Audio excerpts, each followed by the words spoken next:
السلام علیکم۔ بسم اللہ الرحمن الرحیم۔ حضرت مریم علیہ السلام کے حمل کی کیفیت یوں ہے کہ حضرت مریم علیہ السلام اپنی خالہ یا بہن کے گھر غسل حیض کرنے کے لیے گئیں۔ آپ علیہ السلام پردہ لٹکانا چاہتی تھیں کہ حضرت جبرائیل علیہ السلام ایک بے ریش اور خوبصورت نوجوان کی شکل میں ظاہر ہوئے۔ حضرت مریم علیہ السلام نے دیکھا کہ یہ نامحرم میری طرف متوجہ ہے، تو حضرت مریم علیہ السلام نے اس سے فرمایا، میں پناہ مانگتی ہوں تم سے اللہ کے ساتھ، اگر تو پرہیزگار ہے۔ حضرت جبرائیل علیہ السلام نے کہا، میں وہ شخص نہیں ہوں کہ جس سے تو ڈرے، میں اللہ کا فرشتہ ہوں، تجھ کو پاکیزہ لڑکا بخشنے آیا ہوں، جس کو قرآن پاک نے یوں بیان فرمایا ہے۔ ترجمہ: فرشتوں نے کہا، اے مریم علیہ السلام، اللہ تمہیں خوشخبری دیتے ہیں اپنی طرف سے ایک کلمے کی، اس کا نام مسیح بن مریم ہوگا، وہ دنیا اور آخرت میں مرتبے والا ہوگا اور اللہ کے قریبی بندوں میں سے ہوگا۔ لوگوں سے باتیں کرے گا جب جھولے میں ہوگا اور جب پوری عمر کا ہوگا، اور وہ نیک بندوں میں سے ہوگا۔ حضرت مریم علیہ السلام نے جواب دیا، میرا بیٹا کیسے ہوگا کہ مجھے کسی بشر نے ہاتھ نہیں لگایا اور میں بدکار عورت بھی نہیں ہوں۔ حضرت جبرائیل علیہ السلام نے کہا، تیرے کہنا صحیح ہے، لیکن تیرے اللہ نے فرمایا ہے کہ میرے لیے بغیر باپ کے بیٹا دینا آسان ہے، جس کو قرآن پاک نے اس طرح بیان فرمایا ہے۔ ترجمہ: مریم علیہ السلام نے کہا، اے میرے پیارے رب، میرے یہاں لڑکا کیسے ہوگا جب کسی مرد نے مجھے ہاتھ تک نہیں لگایا؟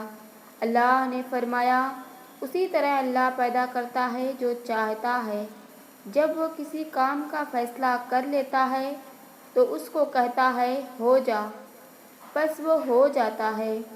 بی بی مریم علیہ السلام کو اسی وقت اتنی بڑی بشارت دی گئی کہ وہ نبی ہوگا، بنی اسرائیل اور تورات و انجیل کا عالم ہوگا اور وہ بڑے معجزوں والا ہوگا، جس کو قرآن پاک نے یوں بیان فرمایا ہے۔ ترجمہ: اور اللہ اس کو کتاب اور حکمت اور تورات اور انجیل سکھائے گا، اور وہ رسول ہوں گے بنی اسرائیل کی طرف۔ حضرت عیسیٰ علیہ السلام کی پیدائش۔ غرض یہ کہ تمام بشارتوں کے بعد حضرت جبرائیل علیہ السلام نے حضرت مریم علیہ السلام کے گریبان میں روح مبارک کو پھونک دیا، جس سے فی الفور حمل رہ گیا۔ حضرت مریم علیہ السلام فرمایا کرتی کہ دوران حمل تنہائی میں حضرت عیسیٰ علیہ السلام مجھ سے باتیں کرتے تھے اور خدا کی تسبیح بھی بیان کرتے تھے، حالانکہ آپ علیہ السلام ابھی پیٹ میں تھے۔ حضرت مریم علیہ السلام اور آپ کی خالہ صاحبہ جب آپس میں ملاقات کرتی تو ایسا معلوم ہوتا کہ خالہ کے پیٹ کا بچہ یعنی حضرت یحییٰ علیہ السلام بھانجی کے بچے یعنی حضرت عیسیٰ علیہ السلام کی طرف جھکتا ہے، یعنی سلام کرتا ہے۔ یوسف علیہ السلام نجار، جو بی بی مریم علیہ السلام کے ماموں کا بیٹا تھا، وہ بیت المقدس میں عبادت کرتا رہتا تھا۔ وہ کبھی کبھی حضرت مریم علیہ السلام کو خالہ کے پاس پہنچاتا تھا۔ جب حمل کی حالت میں آگاہ ہوا تو اس نے بھی تحقیقات کی، تو حضرت مریم علیہ السلام نے تمام واقعہ بیان کر دیا۔ جب ولادت کا وقت آ گیا تو حضرت مریم علیہ السلام قدرتی ندا ہوئی کہ اس شہر میں باہر چلی جاؤ، اگر تیری قوم تجھ کو اس حالت میں دیکھے گی تو تجھ کو اور تیرے فرزند کو قتل کر ڈالے گی۔ حضرت مریم علیہ السلام یوسف نجار بیت المقدس سے روانہ ہو گئیں۔ حضرت جبرائیل علیہ السلام ان کی راہ پر تھے۔ جب 2 فرسنگ راہ قطع کی تو بیت اللہ میں پہنچے۔ وہاں بشدت درد سواری سے اتری اور پشتی مبارک ایک خشک کھرمے سے لگا بیٹھی۔ تفسیر حقانی میں ہے کہ ایک پرانا مکان تھا جس میں خشک کھجور کا ایک درخت تھا جس سے ٹیک لگائی۔ پھر بغیر تکلیف کی حضرت عیسیٰ علیہ السلام پیدا ہوئے۔ اس وقت حضرت مریم علیہ السلام نے عرض کیا کہ اے کاش میں اس حال سے پہلے ہی مر جاتی اور نسا نسا ہو جاتی۔ حق تعالیٰ نے ملائکہ کو بھیجا اور اپنے فضل و کرم سے وہیں ان کے پاؤں کے نیچے ایک پانی کا چشمہ ظاہر کر دیا۔ ملائکہ نے حضرت عیسیٰ علیہ السلام کو غسل دیا اور حضرت جبرائیل علیہ السلام بحکم رب خلیل ندا دی کہ اے مریم علیہ السلام غمگین مت ہو، اللہ نے تیرے لیے نہر جاری کی ہے اور خشک درخت کو سبز کیا ہے۔ اب تو خرمے کی شاخ کو ہلا، وہ تجھ پر تازہ خرمے گرائے گا تو تازہ خرمے کھاؤ اور پانی پیو اور بیٹے کے دیدار سے اپنی آنکھیں ٹھنڈی کرو۔ حضرت مریم علیہ السلام نے کہا، اگر لوگ مجھ سے پوچھیں کہ یہ بچہ کہاں سے لائی ہے تو میں کیا جواب دوں گی؟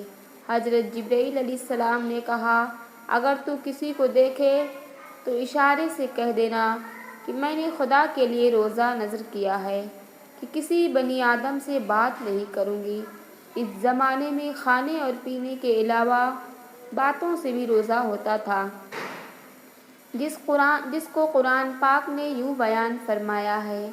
ترجمہ: حضرت مریم علیہ السلام نے اس حمل کو اٹھا لیا اور وہ اس کو لے کر ایک دور کی جگہ چلی گئی۔ پھر دروازہ اس کو کھجور کے درخت کی طرف لے گیا۔ اس نے کہا، کاش میں اس سے پہلے مر جاتی اور بھولی بسری چیز ہو جاتی۔ پھر مریم علیہ السلام کو اس نے نیچے سے آواز دی کہ غمگین نہ ہو، آپ کے رب نے آپ کے نیچے ایک چشمہ جاری کر دیا ہے اور آپ کھجور کے تنے کو اپنی طرف ہلائیے، اس سے آپ کے اوپر پکی ہوئی کھجوریں گریں گی، بس کھاؤ اور پیو، آنکھیں ٹھنڈی کرو۔ پھر اگر تم کو کوئی آدمی دیکھے تو اس سے کہہ دو کہ میں نے رحمان کا روزہ مان رکھا ہے، تو آج میں کسی انسان سے نہیں بولوں گی۔ حضرت ابن عباس رضی اللہ تعالیٰ عنہ فرماتے ہیں کہ حضرت مریم علیہ السلام فرشتے کی بشارت سے بے غم ہو گئیں اور نفاس کی مدت ختم ہونے تک 40 روز وہیں رہیں، پھر اپنے گھر واپس آئیں۔ ہر طرح کی بشارتیں بی بی حضرت مریم علیہ السلام کو فرشتے نے بتا دی تھی اور سوال کا جواب بھی بتا دیا تھا کہ تو بچے کی طرف اشارہ کر کے کہہ دینا کہ اس بچے سے پوچھ لو۔ بنی اسرائیل نے یہ صورتحال دیکھ کر بڑے غصے میں کہا کہ یہ کیا برا کام تو نے کیا ہے، اے ہارون کی بہن، یعنی تو حضرت ہارون علیہ السلام کی طرح عبادت کرتی تھی اور تیری ماں بھی بدکار نہ تھی۔ حضرت مریم علیہ السلام نے حضرت عیسیٰ علیہ السلام کی طرف اشارہ کیا کہ اس سے پوچھ لو۔ پھر سب غصے ہو کر بولے کہ تو ہم سے تمسخر کرتی ہے کہ ہم اس چھوٹے بچے سے باتیں کریں۔ اتنے میں حضرت مریم علیہ السلام بول پڑے کہ میں بندہ خدا کا ہوں اور خدا نے مجھے کتاب دی ہے اور مجھے نبی بنایا ہے۔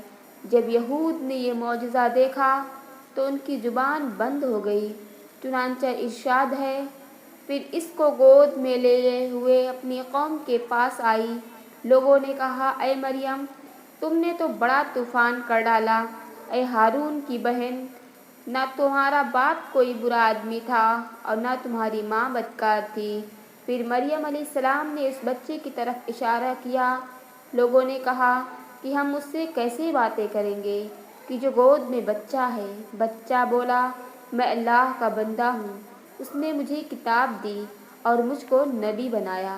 معارف القرآن میں ہے کہ جس وقت خاندان کے لوگوں نے حضرت مریم علیہ السلام کو ملامت کرنا شروع کر دیا تو حضرت عیسیٰ علیہ السلام اس وقت دودھ پی رہے تھے۔ جب انہوں نے یہ سنا تو دودھ چھوڑ دیا اور اپنی بائیں کروٹ پر سہارا لے کر ان کی طرف متوجہ ہوئے اور انگشت شہادت سے اشارہ کرتے ہوئے کہا، میں خدا کا بندہ ہوں، اس سے پہلے ہی لفظ میں حضرت عیسیٰ علیہ السلام نے اس غلط فہمی کو دور کر دیا کہ اگرچہ میری پیدائش ایک معجزانہ انداز سے ہوئی ہے، مگر میں خدا کا بندہ ہوں، تاکہ لوگ میری پرستش میں مبتلا نہ ہو جائیں۔ اس الفاظ میں حضرت عیسیٰ علیہ السلام نے اپنی شیر خوارگی کے زمانے میں اللہ کی طرف نبوت اور کتاب ملنے کی خبر دی۔ اس کا مفہوم یہ ہے کہ اللہ تعالیٰ نے یہ طے فرما دیا ہے کہ مجھے اپنے وقت پر نبوت و کتابت دیں گے، اور یہ بالکل ایسا ہے جیسا کہ رسول اللہ صلی اللہ علیہ وسلم نے فرمایا کہ مجھے نبوت اس وقت عطا کر دی گئی تھی کہ جب حضرت آدم علیہ السلام بھی پیدا نہیں ہوئے تھے۔ ان کا خمیر تیار ہو رہا تھا۔ اس کا مطلب بھی ظاہر ہے کہ اس کے سوا نہیں عطا نبوت کا وعدہ حضرت جو حضور صلی اللہ علیہ وسلم کے لیے قطعی یقینی تھا، یہاں بھی اس یقین کو عطائے نبوت کے لفظ ماضی سے تعبیر کر دیا گیا ہے۔ عطائے نبوت کا اظہار کرنے سے ان لوگوں کی بدگمانی رفع کر دی گئی کہ میری والدہ پر بدکاری کا الزام لگانا سراسر غلط ہے، کیونکہ میرا نبی ہونا اور مجھے رسالت کا ملنا اس کی دلیل ہے کہ میری پیدائش میں کسی گناہ کا دخل نہیں ہو سکتا۔ ناظرین، کمنٹ باکس میں اللہ تعالیٰ کے 99 ناموں میں سے ایک نام ضرور ٹائپ کیجیے گا۔ شکریہ۔ اللہ حافظ۔ ہمارے چینل کو سبسکرائب کیجیے۔ شکریہ۔